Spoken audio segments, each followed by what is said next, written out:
ఎప్పుడైనా ఆలోచించారా? కొందరు ఎంత కష్టపడినా జీవితాంతం పేదవాళ్ళగానే ఉంటారు. మరికొందరు మాత్రం సరైన సమయంలో సరైన నిర్ణయాలు తీసుకుని సంపన్నులవుతారు.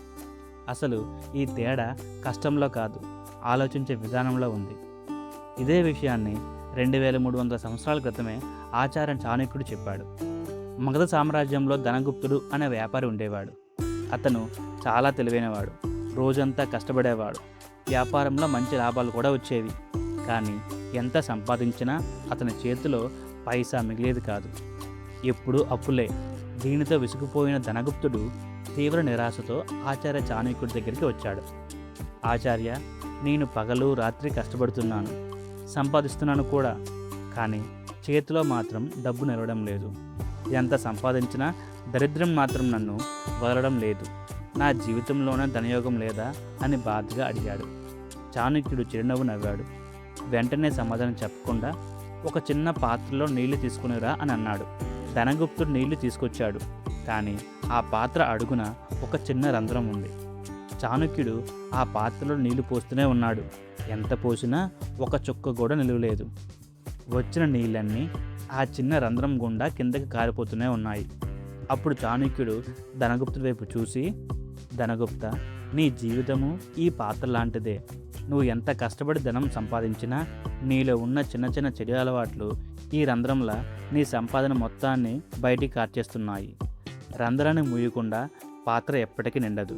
అలాగే చెడు అలవాట్లు మార్చకుండా సంపద ఎప్పటికీ నిలవదు అన్నాడు. చాణక్యుని దృష్టిలో పేదరికానికి ప్రధాన కారణాలు ఇవే: సమయాన్ని వృధా చేయడం, కొత్త విషయాలు నేర్చుకోకపోవడం, అవసరం లేని ఖర్చులు చేయడం, భవిష్యత్తు గురించి ఆలోచించకపోవడం, క్రమశిక్షణ లేకుండా జీవించడం. సంపాదన ఎంత ఉందనేది ముఖ్యం కాదు, చేతిలో ఎంత మిగిల్చావు, దాన్ని ఎలా ఉపయోగించావు అనేదే నిన్ను ధనవంతుని చేస్తుంది. ఫ్రెండ్స్, ఒకసారి మీ జీవితాన్ని అర్థంలో చూసుకుందాం. ఎందుకంటే చాణక్యుడు 2300 సంవత్సరాల క్రితమే చెప్పిన నీతి ఈరోజు మన జీవితాలకు అచ్చం సరిపోతుంది. ఇద్దరు స్టూడెంట్స్ తీసుకుందాం. ఇద్దరికీ ఒకే వయసు, ఒకే కాలేజ్, ఒకే క్లాస్, రోజుకి 24 గంటలే. కానీ ఒక స్టూడెంట్ ఉదయం లేచిన దగ్గర నుంచి రాత్రి పడుకునే వరకు Instagram reels, YouTube shorts, gaming, Netflix అంటూ ఇంకో 5 నిమిషాలు అనుకుంటూ రోజుకు 4 గంటలు వృధా చేస్తాడు. రోజు ముగుస్తుంది, కానీ జీవితంలో ఒక్క అడుగు కూడా ముందుకు పడదు. అదే సమయంలో మరో స్టూడెంట్ కూడా అదే ఫోన్ వాడతాడు, కానీ ప్రతిరోజు కేవలం 30 నిమిషాలు English communication, coding, AI tools, public speaking లాంటి ఒక కొత్త స్కిల్స్ నేర్చుకోవడానికి కేటాయిస్తాడు. మొదట్లో ఇద్దరి జీవితాల్లో పెద్ద తేడా కనిపించదు. ఒక వారం, ఒక నెల, 6 నెలలు ఏమీ మారినట్లు అనిపించదు. కానీ 3 ఏళ్ల తర్వాత మొదటి స్టూడెంట్, నాకు జాబ్ రావడం లేదు, కాంపిటీషన్ చాలా ఎక్కువ ఉంది, లక్ కలిసి రావడం లేదు అంటూ బాధపడుతుంటే, రెండో స్టూడెంట్ తన స్కిల్స్ వల్ల మంచి కంపెనీలో ఉద్యోగం సంపాదిస్తాడు. బయట వాళ్ళు వాడికి అదృష్టం బాగుంది అంటారు, కానీ వాళ్ళు చూడని విషయం ఒక్కటే: ఆ అదృష్టాన్ని అతను ప్రతిరోజు చేసిన 30 నిమిషాల క్రమశిక్షణతో నిర్మించుకున్నాడు అని. ఇప్పుడు ఇద్దరు ఉద్యోగుల గురించి చూద్దాం. ఇద్దరికీ నెలకి 50,000 జీతం వస్తుంది. మొదటి వ్యక్తి శాలరీ పడిన వెంటనే కొత్త ఫోన్, కొత్త dress, online shopping, weekend parties, credit card EMI అంటూ లైఫ్ ఒకేసారి వస్తుంది అని మొత్తం ఖర్చు చేస్తాడు. నెల ఆఖరికి బ్యాంక్ బ్యాలెన్స్ 0 అవుతుంది.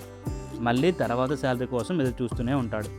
ఇంకొక ఎంప్లాయీ అదే 50,000 సంపాదిస్తున్నాడు, కానీ శాలరీ వచ్చిన మొదటి 5 నిమిషాల్లోనే 20% సేవింగ్స్ అకౌంట్కి పంపేస్తాడు. కొంత డబ్బుతో బుక్స్ కొంటాడు, కొత్త కోర్స్ జాయిన్ అవుతాడు, తన కెరీర్ని పెంచే స్కిల్స్ నేర్చుకుంటాడు.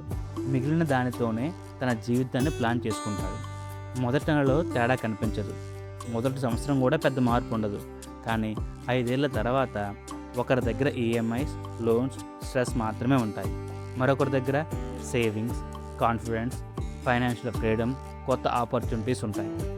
అందరూ వాడు లక్కీ అంటారు, కానీ అది అదృష్టం కాదు, ప్రతిరోజు తీసుకున్న సరైన నిర్ణయాల ఫలితం. అసలు సమస్య జీతం ఎక్కువ రావడం కాదు ఫ్రెండ్స్, మన నిర్ణయాలు చిన్నవిగా ఉండటమే. ప్రతిరోజు 1 గంట వృధా చేయడం, 1000 రూపాయలు అనవసరంగా ఖర్చు చేయడం, ఒక కొత్త విషయం నేర్చుకోకుండా రోజును ముగించడం, ఈ చిన్న చిన్న నిర్ణయాలే ఒకరోజు మన భవిష్యత్తును నిర్ణయిస్తాయి. అందుకే ఈ వీడియో చూసిన తర్వాత మీ జీవితంలో ఒక మార్పు రావాలి. ఈ రోజు నుంచే ఒక చిన్న ఛాలెంజ్ తీసుకోండి.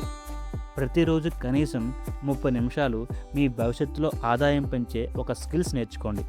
అది ఇంగ్లీష్ కావచ్చు, కోడింగ్ కావచ్చు, ఏఐ టూల్స్ కావచ్చు, డిజిటల్ మార్కెటింగ్ కావచ్చు, పబ్లిక్ స్పీకింగ్ కావచ్చు, ఏదైనా సరే, కానీ మీ విలువను పెంచేదై ఉండాలి. అలాగే మీకు వచ్చే ఆదాయంలో కనీసం 20% ముందే సేవింగ్స్ లేదా ఇన్వెస్ట్మెంట్ కోసం పక్కన పెట్టండి. గుర్తుంచుకోండి, రిచ్ పీపుల్ ముందుగా సేవింగ్స్ చేసి తర్వాత ఖర్చు చేస్తారు. పూర్ పీపుల్ ముందుగా ఖర్చు చేసి మిగతాది సేవింగ్స్ చేస్తారు. మీరు ఏ కేటగిరీలో ఉండాలనుకుంటున్నారు? నిర్ణయం ఈరోజే తీసుకోండి. ఎందుకంటే మీ బ్యాంక్ బ్యాలెన్స్ మారాలంటే ముందుగా మీ డైలీ హ్యాబిట్స్ మారాలి. ఈరోజు మీరు వదిలేయబోయే చెడు అలవాటు ఏది? మీరు నేర్చుకోబోయే కొత్త స్కిల్స్ ఏది? కింద కామెంట్ సెక్షన్లో తప్పకుండా రాయండి. ఎందుకంటే ఈరోజు మీరు తీసుకున్న ఒక చిన్న నిర్ణయమే రేపటి మీ విజయానికి మొదటి అడుగు కావచ్చు. ఈ వీడియో మీకు నచ్చినట్లయితే మీ ఫ్రెండ్స్కి షేర్ చేయండి. Thank you.